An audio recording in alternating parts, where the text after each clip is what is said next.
Mr. Gupta, thank you for joining us. A couple of questions for you.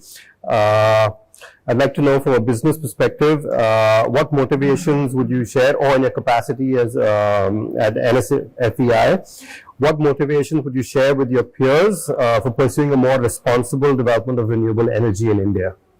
I think, so many actions need to be taken, but as a mindset, and if I take solar in particular, I think people are decarbonizing with renewable energy simultaneously with the profit motive. Because if you have open access, you pay much less to buy solar energy than you would pay the DISCOM.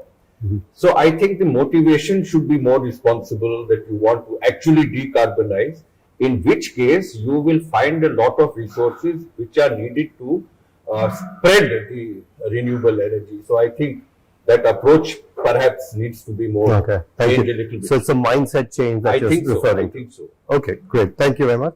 And then in your opinion, what are one or two of the top actions or challenges that we need to overcome to spur this energy transition in India? I think if we must look at the long term, not at the short term. And if I am looking at the long term, if I say 2050 even, there will be a huge expansion of solar energy which we are not even dreaming of. For example, not 200 gigawatt but 1500 gigawatt. How then will this happen? I think this is the biggest challenge, and we have to find a way of decentralized use of renewable energy. So this is the challenge.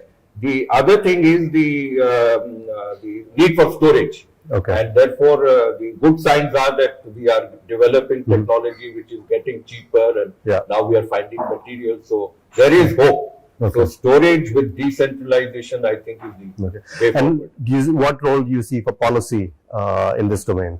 I think very important, because unless we have an integrated kind of approach, there will be ad hocism which we must avoid.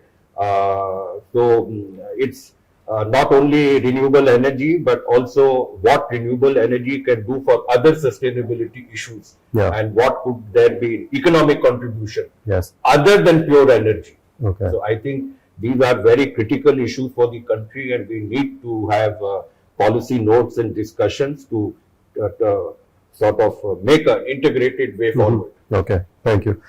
And if I could just ask you, think maybe for the next forward towards the next 3 to 5 years, what big positive changes do you see coming in the energy sector in India, and any signs you're seeing that makes you believe this to be the case in terms of this is what to expect in the next 3 to 5 years? I think setting up manufacturing in India, that is very important, and there are signs of it happening. And also, as I said, the developments in the storage space.